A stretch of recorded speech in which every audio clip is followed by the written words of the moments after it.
আজকে আমাদের আলোচনার বিষয় সফর মাসের করণীয় এবং বর্জনীয়। মোহতারাম হাজিরিন, আরবি মাসের দ্বিতীয় মাস হচ্ছে সফর মাস। আরবি বছরের প্রথম মাস কোনটা? মুহররম। মুহররমের পরই সফর মাস। এই যে সময়টা আল্লাহ তাআলা সৃষ্টি করেছেন, সময় কে সৃষ্টি করেছেন? আল্লাহ তাআলা। পৃথিবীর শুরু থেকে আল্লাহ তাআলা সর্বপ্রথম একটা আয়াত আল্লাহ তাআলা বলে দিয়েছেন যে সময়টা যে আল্লাহ সৃষ্টি করেছেন। যেমন আল্লাহ পাক রব্বুল আলামিন বলেন, ইন্না ইদ্দাতাশ শুহুরি ইনদাল্লাহি ইসনা আশারা শাহরান ফি কিতাবিল্লাহ।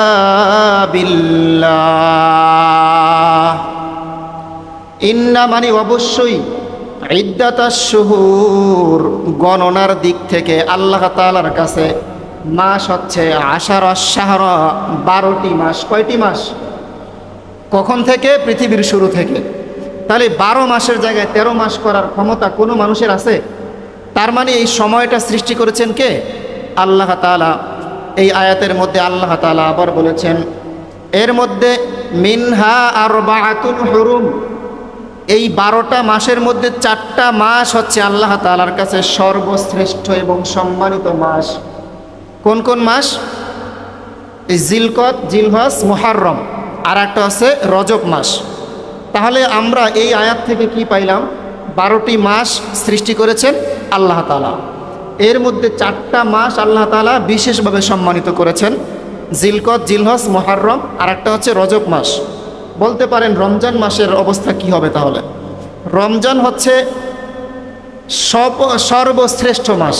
ওই যে 4টা মাস, ওটার থেকেও শ্রেষ্ঠ মাস হচ্ছে রমজান মাস। এজন্য এটা হচ্ছে স্পেশাল মাস। তো এর বাহিরে কোনো মাসকে আল্লাহ তাআলা অশুভ বলেছেন? কোনো সময়, কুলক্ষণ, অশুভ, এইসব বিষয়ে আল্লাহ তাআলা বলেছেন? কোরআন এবং হাদিসের কোথাও নাই যে অমুক সময়টা কুলক্ষণ, অমুক সময়টা অশুভ, অমুক সময়ে যাত্রা করলে অশুভ হবে। এই কথা কোরআন এবং হাদিসের কোথাও নাই। কারণ 24 আওয়ার্স, 24টা ঘন্টা, 12টা মাস সৃষ্টি করেছেন কে? আল্লাহ তাআলা। তাহলে আল্লাহ তাআলা যদি কোনো সময় অশুভ হতো তাহলে আল্লাহ তাআলা আমাদেরকে জানিয়ে দিতেন কি দিতেন না? দিতেন। তাহলে কোনো সময় অশুভ নয়। আইয়ামে জাহিলিয়াতের সময়, জাহিলি যুগের মানুষের ধারণা ছিল সফর মাস অত্যন্ত বিপজ্জনক একটা মাস। সফর মাসে বিয়ে শাদী করা যাবে না, অকল্যাণ হবে। সফর মাসে নতুন ব্যবসা শুরু করা যাবে না, এই ব্যবসা সাকসেস হবে না, অকল্যাণ হবে। সফর মাসে ভ্রমণ করা যাবে না, এই ভ্রমণটা অকল্যাণকর হবে। তাহলে এই যে ধারণাটা ছিল ভ্রান্ত ধারণা, এই ভ্রান্ত ধারণা এটার মানে কবর রচনা করার জন্য, এই ভ্রান্ত ধারণাটাকে উঠিয়ে দেওয়ার জন্য রাসূল করিম সাল্লাল্লাহু আলাইহি ওয়াসাল্লাম অসংখ্য হাদিসের মধ্যে বলেছেন, খবরদার, কোনো সময় খারাপ না, অশুভ কোনো সময় নাই। আচ্ছা বলেন তো, ইসলামের মধ্যে সর্বশ্রেষ্ঠ যে উদযাপন আছে, ঈদুল ফিতর, ঈদুল আজহা, শবে কদর, শবে বরাত, এই যে সর্বশ্রেষ্ঠ যে সম্মানিত বৃহস্পতিবার, জুমার রাত, এই সম্মানিত সময়গুলা সম্পর্কে কোরআন এবং হাদিসের মধ্যে আমাদেরকে অবগত করা হয়েছে কি হয় নাই? বলেন তো, হয়েছে। তাহলে যদি কোনো সময় অসম্মানিত থাকতো, কুলক্ষণ থাকতো, সেই বিষয়ে কি রাসূল আমাদেরকে বলতেন না? অবশ্যই বলে যেতেন। তাহলে বোঝা গেছে যে সম্মানিত সময়ের ব্যাপারে এই বিষয়টা সম্পূর্ণ আল্লাহ এবং আল্লাহর রাসূলের হাতে, তারা আমাদেরকে বলে দিয়েছেন। তাহলে আমাদের হাতে কোনো সময়কে কুলক্ষণ মনে করার কোনো সুযোগ নাই। হযরত আবু হুরায়রা রাদিয়াল্লাহু তাআলা আনহু থেকে বর্ণিত, তিনি বলেন, রাসূল করিম সাল্লাল্লাহু আলাইহি ওয়াসাল্লাম বলেন, লা আদওয়া ওয়ালা সফর ওয়ালা হামাতা, যে কোনো অশুভ অযাত্রা নাই, কোনো অশুভ অযাত্রা নেই, কোনো ভূত বা অতৃপ্ত আত্মা নেই। জাহিলি যুগের মানুষ মনে করত তাদের সময়ে যে সমস্ত মানুষগণ মারা যেত তারা পরবর্তীতে একটা পবিত্র আত্মা হিসাবে বা ভূতের মতন একটা আত্মা হিসাবে বাড়ির আশেপাশে ঘুরপাক খেত। তাদের উপরে কেউ জুলুম করলে ওই জুলুমের প্রতিশোধ নেওয়ার জন্য ওই আত্মা নাকি তার আত্মীয় স্বজনদেরকে বলে দিত। নাউজুবিল্লাহি মিন যালিক। তাহলে রাসূল এই কথাটা বলেছেন, কোনো অশুভ যাত্রা নাই। শনিবার, মঙ্গলবার, তারপর বৃহস্পতিবার যাত্রা করলে নাকি অশুভ হয়। তাহলে নবীজি ডাইরেক্ট বলে দিয়েছেন কোনো অশুভ অযাত্রা নেই। তারপরে নবীজি বলেছেন কোনো ভূত অথবা অতৃপ্ত আত্মা নাই, কোনো ভূতও নাই, অতৃপ্ত আত্মাও নাই। তারপর নবীজি বলেছেন সফর মাসে অশুভত্বের কোনো লক্ষণ নাই। সফর মাসে অশুভ হবে এরকম কোনো অস্তিত্ব নাই। ফাকালা আরাবিয়্যুন ইয়া রাসূলুল্লাহি সাল্লাল্লাহু আলাইহি ওয়াসাল্লাম। তখন একজন গেও সাহাবী, গেও মানে গ্রাম্য সাহাবী, মরুভূমিতে বসবাস করে এমন একজন সাহাবী রাসূল করিম সাল্লাল্লাহু আলাইহি ওয়াসাল্লামকে জিজ্ঞাসা করলেন, ফামা বালু ইবিলি তাকুনু ফির রামালি কাআন্নাহা যিবাউ ফায়াতিল বাঈরুল আজরাবু। তখন একজন গেও সাহাবী রাসূল করিম সাল্লাল্লাহু আলাইহি ওয়াসাল্লামকে প্রশ্ন করলেন, হে আল্লাহর নবী, তাহলে ওই উটের কি হুকুম? ওই উটের কি হুকুম যেই উট নিজে কুষ্ঠরোগে আক্রান্ত হয়েছে, যেই উটটা মরুভূমির গরমের মধ্যে তপ্ত বাতাসের মধ্যে বসবাস করে, তপ্ত গরমের মধ্যে বসবাস করে, তখন ওই উটের রোগ হয়। রোগ হওয়ার পরে যখন ওই উটটা তার নিজের পালের মধ্যে ফিরে আসে, ফিরে আসার পরে আবার যখন ওই উটের কারণে ওই পালের অন্যান্য উটগুলার মধ্যে সংক্রামক ব্যাধি হয়, তাহলে ওই উটের হুকুমটা কি? সাহাবী প্রশ্ন করেছেন যে রাসূল বলছেন কোনো অশুভ অলক্ষণ নেই, কোনো অযাত্রা নেই, তারপর কোনো ভূত অতৃপ্ত আত্মা নেই, অশুভত্বের কোনো লক্ষণ নেই।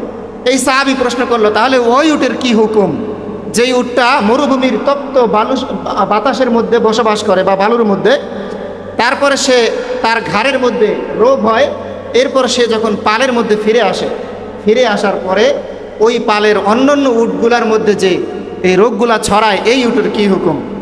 রাসূল করিম সাল্লাল্লাহু আলাইহি ওয়াসাল্লাম বলেন, ফামান আদাল আওয়াল। তাহলে প্রথম যে উটটা আক্রান্ত হয়েছিল এই উটটা কিভাবে আক্রান্ত হইল? তোমরা বলতেছো ওই আক্রান্ত উটের কারণে এই সমস্ত উটগুলো আক্রান্ত হয়েছে।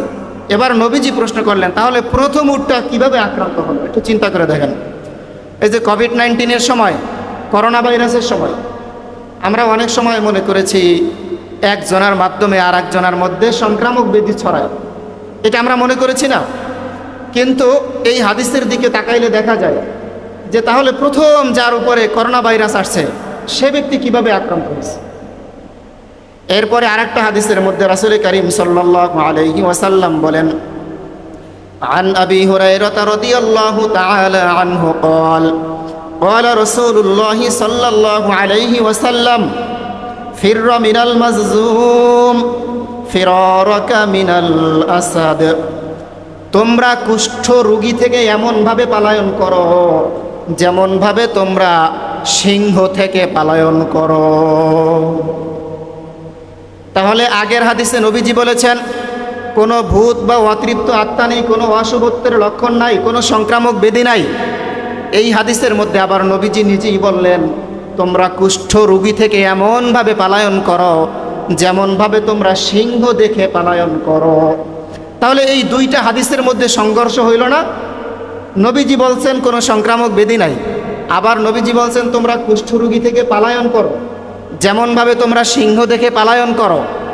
এই হাদিসের ব্যাখ্যা করতে গিয়ে আল্লামা হাফেজ ইবনে হাজার আসকালানী রহমাতুল্লাহি আলাইহি বলেন, নবীজি এই কথা এই জন্য বলেছেন যে ওই যে একজন মানুষ, যে ব্যক্তি প্রথম আক্রান্ত হয়েছে সে তো কারো সোয়াসেক রোগের কারণে আক্রান্ত হয় না। তাহলে সোয়াসেক রোগ না, সমস্ত রোগ ব্যাধি এবং বিপদ আপদ দেয় কে? আল্লাহ তাআলা। আবার বিপদ আপদ থেকে মুক্ত করেন আল্লাহ তাআলা। কিন্তু নবীজি এই কথা এই কারণে বলেছেন যে তোমরা কুষ্ঠ রোগী থেকে এমনভাবে পলায়ন করো যেমনভাবে তোমরা সিংহ দেখে পালায়ন করো। এই কথা নবীজি এই কারণে বলেছেন, যারা আল্লাহ পাকের অস্তিত্বের উপরে যারা বিশ্বাস রেখেছে, এই সমস্ত ইমানদারগণ যখন কোনো কুষ্ঠ রোগীকে দেখতে যাওয়ার পরে তারও যদি সেই রোগ হয়, তখন তার ইমানের মধ্যে কিছুটা কমতি আসতে পারে। যেমন আমরা যারা নামাজি আছি, আমরাও অনেক সময় মনে করি শনিবার মঙ্গলবার যাত্রা করা অশুভ, মনে করি কি করি না বলেন তো? আমরাও তো আল্লাহর কুদরতি কদমে সেজদা দেই। তারপরে আমরা অনেক সময় মনে করি বিধবা নারীর মুখ দেখে যদি আমরা যাত্রা শুরু করি, এই যাত্রাটা অশুভ হয়। এই ধরনের কুলক্ষণী কথাবার্তা আমাদের সমাজে আছে না নাই বলেন তো? এগুলো জাহিলিয়াতের যুগে ছিল। তো এই কারণে নবীজি বলেছেন যে তোমরা কুষ্ঠরোগী থেকে পালায়ন করো এমনভাবে যেমনভাবে তোমরা সিংহ দেখে পালায়ন করো। কি কারণে বলেছেন? যে হয়তো তুমি আল্লাহ প্রদত্ত কারণেই তুমি অসুস্থ হবা, কিন্তু ঈমান দুর্বলতার কারণে তোমার মধ্যে আল্লাহ পাকের ব্যাপারে একটা খারাপ ধারণা আসতে পারে, যে না জানি আমি হয়তো এই কুষ্ঠরোগীকে দেখতে যাওয়ার কারণে তার কারণে আমার ভিতরে সংক্রমণ আসছে। তোমার ঈমানের ভিতরে, বিশ্বাসের ভিতরে কিছুটা ঘাটতি আসতে পারে। এই কারণে নবীজি বলেছেন, হানাফি মাযহাবের প্রসিদ্ধ একজন ফকি মোল্লা আলী কারি রহমতুল্লাহ আলী বলেছেন এই হাদিসের উপর ভিত্তি করে, যে যদি কোনো ব্যক্তি চায় যে ওই লোককে দেখতে গেলে আমার ভিতরে সংক্রামক রোগ ছড়াইতে পারে, তাহলে ওই ব্যক্তি না গিয়েও পারবে, না দেখেও পারবে, ফোনের মাধ্যমে তার খোঁজ খবর নেবে। তো এই কথাটা নবীজি এই জন্যই বলেছিলেন যে সংক্রামক ব্যাধি আসলে নাই, কিন্তু মানুষের ঈমানের মধ্যে যাতে করে কোনো রকমের ঘাটতি না আসে, এই কারণে নবীজি এই কথা বলেছিলেন। সফর মাস সংক্রান্ত জাল হাদিস, সফর মাস সংক্রান্ত অনেক রকমের জাল হাদিস আছে। শুধুমাত্র একটা হাদিস আপনাদের সামনে আমি পেশ করব। এই হাদিসটা আসছে মুকসুদুল মুমিনিন কিতাবের মধ্যে। এই মুকসুদুল মুমিনিন, তারপরে আমলে নাজাত, 12 চাঁদের ফজিলত, এই সমস্ত কিতাবের মধ্যে কিছু কিছু ঘটনা আছে একদম বানোয়াট, ভিত্তিহীন ঘটনা। এরকম ভিত্তিহীন বানোয়াট একটা হাদিস আপনাদেরকে শোনাচ্ছি। মাম বাশশারানি বিখুরুজি সফর, যেই ব্যক্তি আমাকে সফর মাস শেষ হওয়ার সুসংবাদ দিবে, বাশশারতাহু বিদুখুলিল জান্নাহ, আমি নবী তাকে জান্নাতের সুসংবাদ দিব। বলেন নাউজুবিল্লাহ। সফর মাসে এমন কি অশুভ বিষয় আছে যেটার কারণে নবীজি বলছেন সফর মাস শেষ হওয়ার সংবাদ যে ব্যক্তি দিবে তাকে আমি জান্নাতের সুসংবাদ দিব? এই যে কথাটা যারা বানাইছে তারা নবীজির উপরে মিথ্যা আরোপ করেছে না? যেই ব্যক্তি নবীজির ব্যাপারে মিথ্যা কথা বলে সে যেন জাহান্নামে তার জন্য একটা ঘর তৈরি করে নেয়। তাহলে এই ধরনের অসংখ্য জাল হাদিস, মিথ্যা বর্ণনা আমাদের সমাজে আছে, বহুত আছে। এই সমস্ত বিষয় থেকে আমরা বেঁচে থাকার চেষ্টা করব। আর আমাদের দায়িত্ব হচ্ছে আপনাদেরকে সতর্ক করা এই সমস্ত জাল হাদিস সম্পর্কে। সফর মাস সম্পর্কে এমন হাস্যকর কথা নবীজি বলবেন, এটা কখনো মেনে নেওয়া যায়? সময় সৃষ্টি করেছেন আল্লাহ তাআলা, আর আল্লাহ তাআলার পরই গোটা মাখলুকাতের মধ্যে সর্বশ্রেষ্ঠ যদি কেউ থাকে সে কে? বিশ্বনবী সাল্লাল্লাহু আলাইহি ওয়াসাল্লাম। তাহলে যদি কোনো অশুভ লক্ষণ থাকতো নবীজি আমাদেরকে বলতেন কি বলতেন না? অবশ্যই বলতেন। এই সফর মাস সম্পর্কে, সফর মাসের শেষ বুধবার সম্পর্কে আর একটা বর্ণনা আছে 12 চাঁদের ফজিলত নামের কিতাবে এবং মুকসুদুল মুমিনিন কিতাবে। আগেই বলতেছি ঘটনাটা বানোয়াট, ভিত্তিহীন একটা ঘটনা। আখিরি চাহার সোমবা নামে একটা ঘটনা। আখের মানে শেষ, চাহার সোমবা এটা হচ্ছে ফার্সি শব্দ। চাহার সোমবা মানে হচ্ছে বুধবার, মানে সফর মাসের শেষ বুধবার। সফর মাসের শেষ বুধবার সম্পর্কে 12 চাঁদের ফজিলত নামের কিতাবের মধ্যে আছে যে রাসূল কারীম সাল্লাল্লাহু আলাইহি ওয়াসাল্লাম মৃত্যুর পূর্বে সফর মাসের শেষ বুধবার অসুস্থ হয়েছিলেন। আবারও বলতেছি ঘটনাটা কিন্তু বানোয়াট। এটার পক্ষে সহি হাদিস তো দূরের কথা, দুর্বলতম সনদের একটা হাদিসও নাই। অর্থাৎ এটা একেবারে ভিত্তিহীন বানোয়াট একটা ঘটনা। ওই কিতাবের মধ্যে আসছে যে রাসূল কারীম সাল্লাল্লাহু আলাইহি ওয়াসাল্লাম সফর মাসের শেষ বুধবার অসুস্থ হয়েছিলেন মৃত্যুর আগে।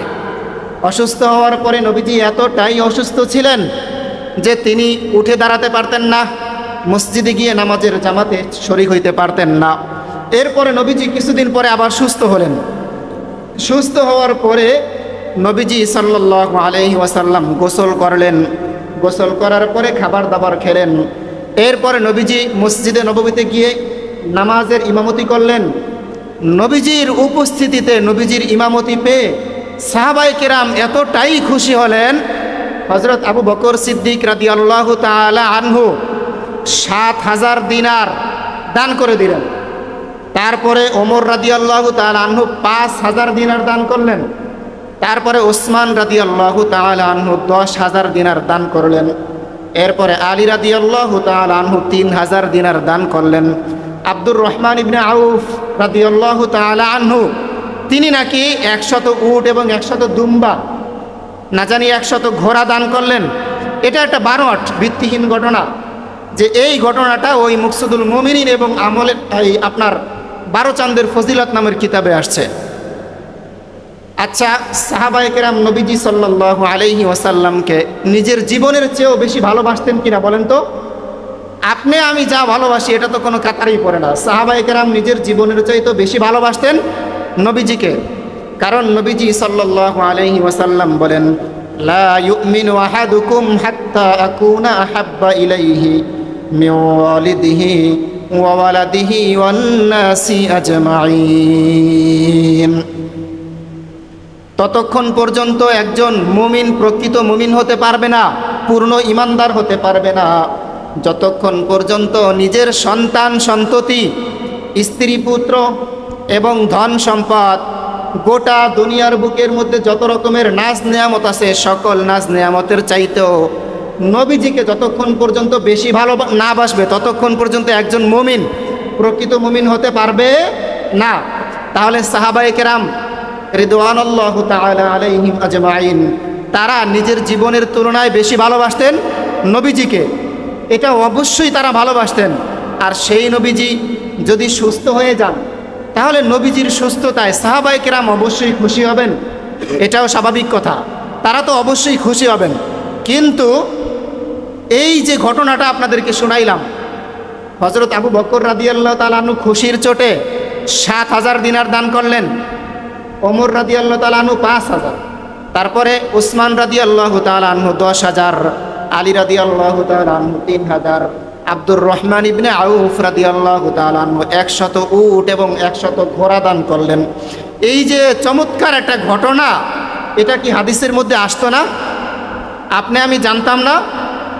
তো এই হাদিসের মাধ্যমেই তো আমরা ইসলামের বিধিবিধান সম্পর্কে জানি। শবে কদর, শবে বরাত, তারপরে ইসলামের গুরুত্বপূর্ণ যত বিধান, নামাজ, রোজা, হজ, যাকাত, কোরবানি, যত রকমের বিধান, এগুলো আমরা কোরআন এবং হাদিসের মধ্যে জানি কি জানি না? তাহলে এটা যদি ফজিলাতপূর্ণ কোনো বিষয় হতো, তাহলে নবীজি আমাদেরকে জানাইতেন না? নবীজি তো তখন জীবিত ছিলেন। এই যে নবীজির নামে একটা মিথ্যা ঘটনা, বানোয়াট, এই যে বানোয়াট ভিত্তিহীন একটা রচনা, এই রচনার পক্ষে একটা সহিহ হাদিস তো দূরের কথা, একটা দুর্বলতম হাদিসও নাই। তাহলে এই ধরনের কোনো আমল সফর মাসে নাই, এটা করা যাবে না।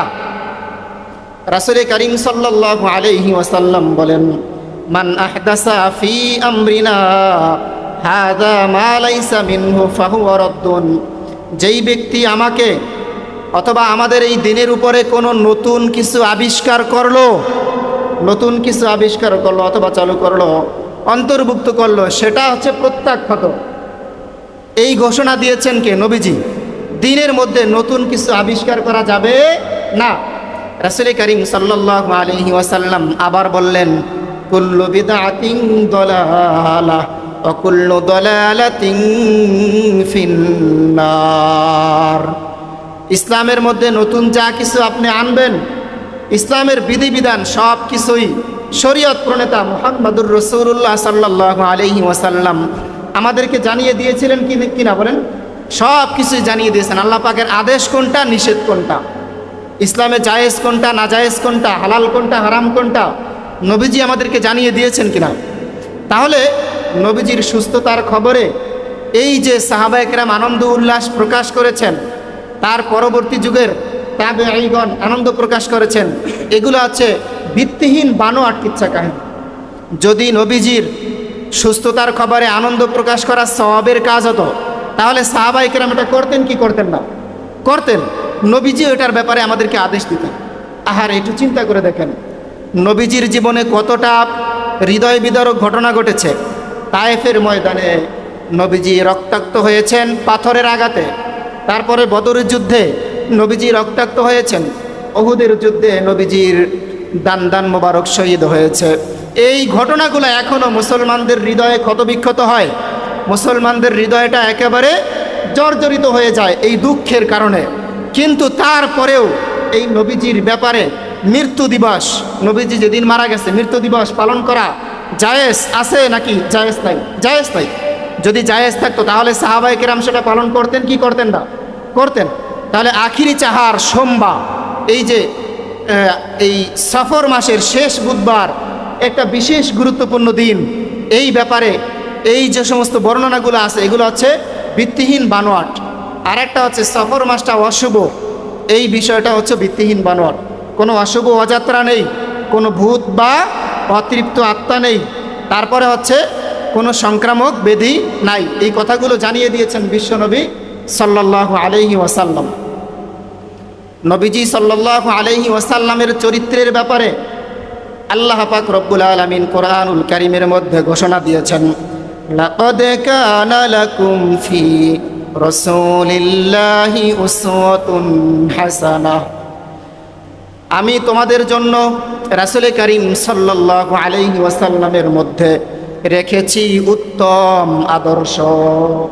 তাহলে নবীজির মধ্যে আল্লাহ তাআলা আমাদের জন্য উত্তম আদর্শ রাখছেন। নবীজি যেটা করেছেন আমরা সেটা করব, নবীজি যেটা করেন নাই আমরা সেটা করব না। নবীজি যেটা করতে বলেছেন আমরা সেটা করব, নবীজি যেটা নিষেধ করেছেন আমরা সেটা করব না। তাহলে এই আখিরি চাহার সোমবার এটা যদি খুব অত্যন্ত গুরুত্বপূর্ণ ফজিলতপূর্ণ কোনো দিন হতো, তাহলে এই ব্যাপারে নবীজি আমাদেরকে নির্দেশ দিতেন কি দিতেন না বলেন তো? অবশ্যই দিতেন।